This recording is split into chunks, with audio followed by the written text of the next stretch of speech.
پیٹ کیمنز کی اس خریداری پر اعتراض اٹھا دیا ہے، تو اس ٹیم کی سلیکشن پر پاکستان کے ماہر ناز کرکٹر مدثر نظر نے سوالات اٹھا لیے۔ پاکستانی ٹیم میں فہیم اشرف کی جو سلیکشن ہے وہ کس بنیاد پر ہوئی تھی؟ اپنے پارٹنر کے ساتھ مل کر 35 گیندوں پر دنیا کی فاسٹسٹ جوائنٹ سینچری جو ہے وہ مکمل کی تھی۔ بسم اللہ الرحمن الرحیم، میں ہوں آپ کا میزبان عبدالستار ہاشمی۔ آپ دیکھ رہے ہیں پروگرام 92 سپورٹس۔ پروگرام کے فارمیٹ کے مطابق پہلے آپ کو 2 خبریں دی جائیں گی، اس کے بعد بتایا جائے گا کہ آج کے دن کرکٹ کی دنیا میں کیا ہوا تھا اور کون سے لوگ تھے جو آج کے دن پیدا ہوئے تھے، اور اس کے آخر میں ایک کہانی سنائی جائے گی اور اس طرح سے یہ پروگرام مکمل ہو جائے گا۔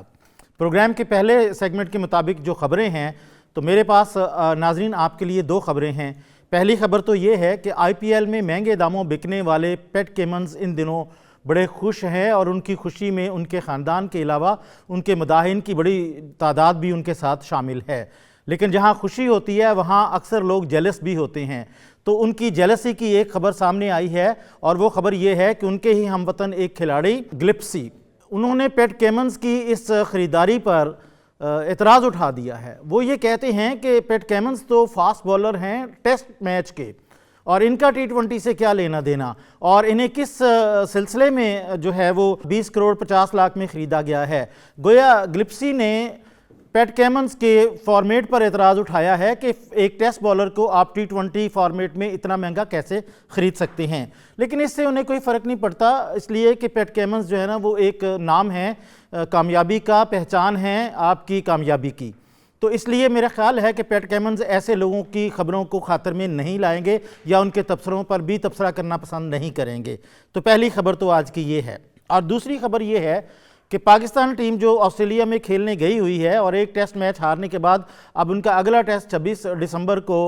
میلبورن میں ہونے جا رہا ہے، اور اس میچ میں پاکستان نے بری طرح سے شکست کھائی، 360 رن سے ان کو مات ہوئی تھی۔ تو اس ٹیم کی سلیکشن پر پاکستان کے ماہر ناز کرکٹر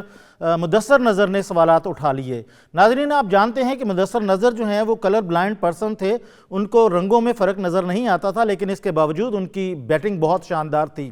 اور وہ دنیا کے سست ترین سینچری بنانے والے بھی بلے باز ہیں، اور انہیں گولڈن آرم بولر بھی کہا جاتا ہے، اور عمران خان ان پر بڑے بھروسہ کرتے تھے۔ تو مدثر نظر کا یہ کہنا ہے کہ پاکستانی ٹیم میں فہیم اشرف کی جو سلیکشن ہے وہ کس بنیاد پر ہوئی تھی؟ کیا فہیم اشرف جو ہے وہ بلے باز آل راؤنڈر ہیں یا وہ بولر آل راؤنڈر ہیں؟ کیونکہ اگر آپ ان کی کارکردگی دیکھتے ہیں پہلے ٹیسٹ میچ میں تو انہوں نے ایک اننگز میں 9 رنز بنائے اور دوسری اننگز میں انہوں نے 5 رنز بنائے۔ ایک اننگز میں انہوں نے 1 وکٹ لی 93 رنز دے کر، اور دوسری اننگز میں انہوں نے کوئی وکٹ نہ لی 37 رنز دے کر۔ تو اس کا مطلب یہ ہوا کہ نہ وہ بولنگ میں شمار ہوئے نہ وہ بیٹنگ میں شمار ہوئے، تو ان کی سلیکشن پر مدثر نظر جو ہیں وہ خاصے پریشان بھی ہیں اور دکھی بھی ہیں، اور ان کا یہ کہنا ہے کہ ایک شخص جس نے پہلے جو آپ کا ڈومیسٹک کرکٹ ہے اس میں بھی اس کی کارکردگی بالکل نہ ہونے کے برابر ہے۔ ڈومیسٹک کرکٹ کے اے لسٹ میچ میں فہیم اشرف نے 5 میچز میں کل 100 رنز بنائے ہیں، اور مجموعی طور پر ان میں سے صرف 8 وکٹیں لی تھیں۔ تو ایک ایسا شخص جو ڈومیسٹک کرکٹ میں بھی کوئی اتنی کارکردگی نہیں دکھاتا، اس کو آپ قومی ٹیم میں سلیکٹ کیسے کر سکتے ہیں؟ تو یہ سوال مدثر نظر نے اٹھایا ہے۔ یہ تھی آج کی 2 خبریں۔ اب ہم آتے ہیں اس طرف کہ آج کے دن کرکٹ میں کیا ہوا تھا۔ تو آج 22 دسمبر ہے، اور 22 دسمبر میں جتنے واقعات ہوئے تھے ان میں سے 2 واقعات جو ہے وہ میں نے سلیکٹ کیے ہیں آپ کے لیے، اور ان میں پہلا یہ ہے کہ 22 ستمبر 2017 کو ریکارڈ کے ہنگری، ریکارڈ بنانے کے بھوکے روہت شرما نے، جو کہ ون ڈے کرکٹ میں ٹرپل سینچریاں بھی بنا چکے ہیں، انہوں نے آج کے دن سری لنکا کے خلاف ایک دھواں دار بیٹنگ کرتے ہوئے 43 گیندوں پر 118 رنز بنائے تھے۔ لیکن یہ بات بتانے والی نہیں ہے، بتانے والی یہ بات ہے کہ انہوں نے اپنے پارٹنر کے ساتھ مل کر 35 گیندوں پر دنیا کی فاسٹسٹ جوائنٹ سینچری جو ہے وہ مکمل کی تھی،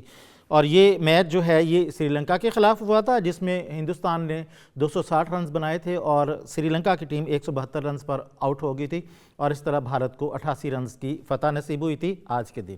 اسی طرح آج ہی کے دن 22 دسمبر کو جوہانسبرگ میں انڈیا اور جنوبی افریقہ کا میچ کھیلا گیا تھا۔ اس میچ میں آج کے دن ہندوستان نے جنوبی افریقہ کو 458 رنز کا ایک بڑا ہدف دے کر شکنجے میں باندھ لیا تھا۔ اس میچ میں وراٹ کوہلی نے 119 رنز بنائے تھے اور پجارا نے 153 رنز بنائے تھے، اور دوسری اننگز میں ڈیویلیئرز نے بھی سینچری بنائی تھی، لیکن اس بڑے ہدف کے باوجود یہ میچ ڈرا ہو گیا تھا۔ اور اس میں بتانے والی بات یہ ہے کہ ہندوستان نے دنیا کا جو سب سے بڑا جو ہدف تھا 458 رنز کا، وہ جنوبی افریقہ کو دیا تھا۔ تو یہ دو ہیپننگز آج کے دن ہوئی تھیں، اور آج ہی کے دن جن لوگوں نے جنم لیا تھا ان میں پہلا نام ہمارے اوپنر امام الحق کا ہے۔ امام الحق جو ہیں وہ 22 دسمبر 1995 کو پیدا ہوئے تھے، اور انہوں نے 2017 میں اپنے پہلے ODI میچ میں ڈیبیو میچ میں ہی سینچری بنائی تھی، اور وہ پاکستان کے دوسرے کرکٹر ہیں جنہوں نے اپنے پہلے میچ میں سینچری بنائی تھی۔ اس سے پہلے یہ کارنامہ سلیم الہی انجام دے چکے تھے۔ اس کے علاوہ انضمام الحق جو ہیں وہ پاکستان کے بہترین بلے باز انضمام الحق کے بھانجے ہیں، اور انہوں نے 22 ٹیسٹ میچ کھیلے ہیں جس میں ان کی 3 سینچریاں اور 9 نصف سینچریاں ہیں، جبکہ ODI میں ان کی 9 سینچریاں اور 20 نصف سینچریاں ہیں۔ دوسری جو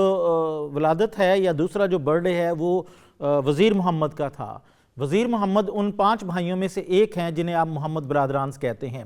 حنیف محمد کا نام کون نہیں جانتا، اور مشتاق محمد، صادق محمد اور رئیس محمد، اور ان کے بعد وزیر محمد، یہ 5 بھائی تھے جنہوں نے پاکستان کی ڈومیسٹک کرکٹ کھیلی۔ اس میں سے صرف رئیس محمد ایسے تھے جنہوں نے ٹیسٹ کرکٹ نہیں کھیلی، باقی چاروں بھائیوں نے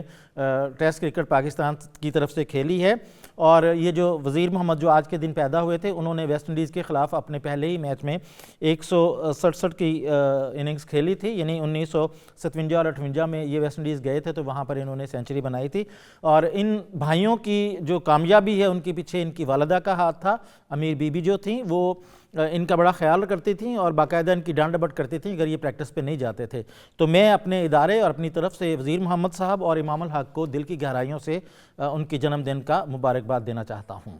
کہانی آج کی تھوڑی سی روٹین سے ہٹ کے ہے۔ کہانی یہ ہے کہ عثمان خواجہ آسٹریلیا کے اوپنرز، پاکستان سے ان کا تعلق ہے، پاکستان سے وہ بچپن سے ہی آسٹریلیا شفٹ ہو گئے تھے، ان کے والدین بھی چلے گئے تھے وہاں، انہوں نے اپنا کاروبار سیٹ کر لیا۔ ان کا تعلق اسلام آباد سے ہے، اور وہ چھوٹی ہی عمر میں آسٹریلیا چلے گئے اور وہاں جا کر وہ پلے بڑے، سارا کچھ کیا انہوں نے، اور وہیں پر انہوں نے کرکٹ کھیلی، گریڈ 2 کی کرکٹ کھیلی، پھر اسٹیٹس کی طرف سے کرکٹ کھیلی، پھر قومی ٹیم کی طرف آئے۔ تو اس وقت وہ دنیا کے بہترین مستند بلے باز ہیں اوپنر کے طور پر۔ انہوں نے پرتھ ٹیسٹ سے پہلے ایک تصویر جاری کی تھی، اور وہ تصویر یہ تھی کہ ان کے جو شوز تھے، ان کے جو بوٹ تھے، ان پر ایک فقرہ لکھا ہوا تھا، تمام زندگیاں برابر ہیں۔ اور یہ فقرہ دراصل ان فلسطینیوں کے لیے لکھا گیا تھا، ان کے ساتھ اظہار یکجہتی کے لیے لکھا گیا تھا جن کو غزہ میں جو ہے وہ شہادتوں کا درجہ دیا جا رہا ہے، یا جن کے اوپر بہت زیادہ گولہ بارود پھینکا جاتا ہے، اور وہ درجنوں کے حساب سے اور سینکڑوں کے حساب سے لوگ روز وہاں شہید ہوتے ہیں۔ تو اس پر ICC نے عثمان خواجہ کو ایک نوٹس جاری کر دیا کہ آپ یہ بوٹ پہن کر میچ میں شامل نہیں ہو سکتے۔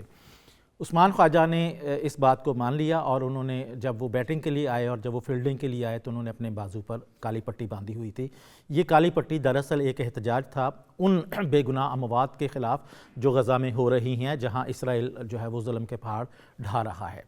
تو اس پہ بھی ICC کو تکلیف ہوئی، اور انہوں نے ان کو شوکاز نوٹس کر دیا کہ آپ نے یہ کالی پٹی کس لیے باندھی ہے، اور انہوں نے حوالہ دیا ICC کے قانون کا جس میں لکھا گیا ہے کہ مذہبی اور نسلی امتیازات کے تفرقات پر آپ کوئی بھی ڈائلاگز یا کوئی بھی سلوگن لے کر نہیں چل سکتے۔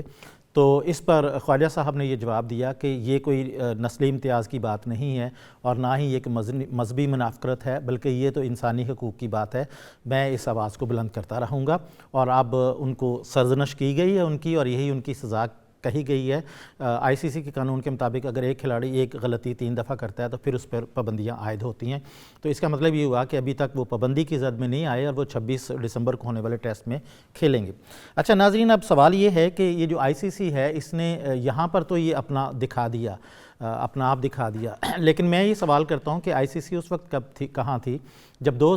مارچ 2019 میں بھارتی ٹیم جو ہے وہ آسٹریلیا کے خلاف ٹیسٹ میچ کھیل رہی تھی، اور بھارتی کپتان جو دھونی تھے، MS دھونی، انہوں نے میچ سے پہلے اپنی ٹیم کے درمیان یا ٹیم کے کھلاڑیوں کو وہاں کی فوجی کیپس دی تھیں، اور یہ لوگ فوجی کیپس پہن کر میدان میں اترے تھے، اور انہوں نے یہ کہا کہ ہم جو ہے وہ پلوامہ حملے کے متاثرین سے اظہار یکجہتی کر رہے ہیں، اور آپ یہ جانتے ہیں کہ یہ جو پلوامہ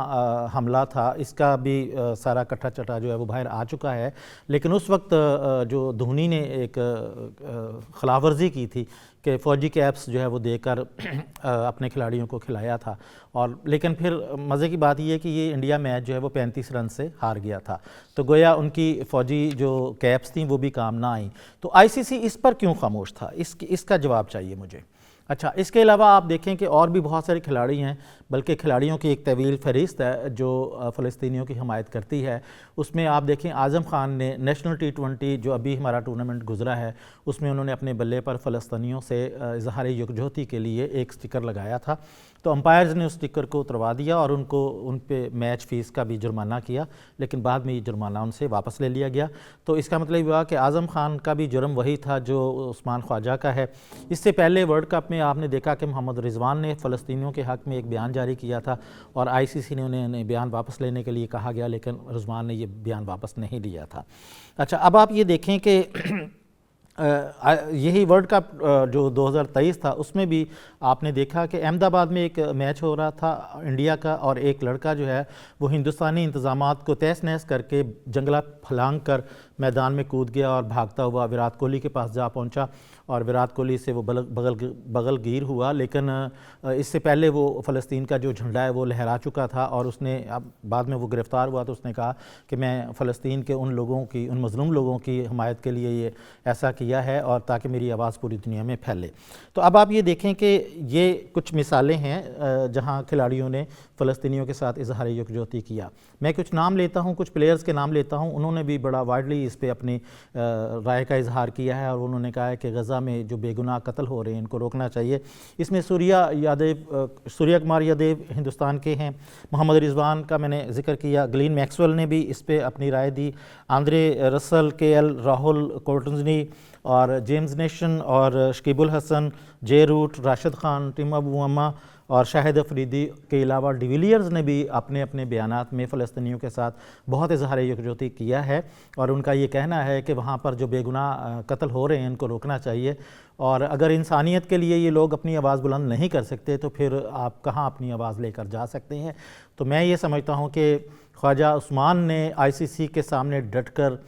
یہ ثابت کر دیا ہے کہ اگر انسانیت کی بات ہو تو کسی کو پیچھے نہیں رہنا چاہیے۔ بظاہر یہ لگ رہا ہے کہ جیسے خواجہ کا جو کیریئر ہے وہ داؤ پر لگا ہوا ہے، لیکن ان کے کیریئر کے داؤ پر لگنے سے زیادہ اہم بات یہ ہے کہ آپ انسانیت کی بات کریں۔ تو یہ میری آج کی کہانی تھی، اور اس پر مجھے آپ کے فیڈ بیک کی ضرورت ہوگی، اور اس کے ساتھ ہی میں اجازت چاہوں گا۔ اپنا بہت سارا خیال رکھیے۔ اللہ حافظ۔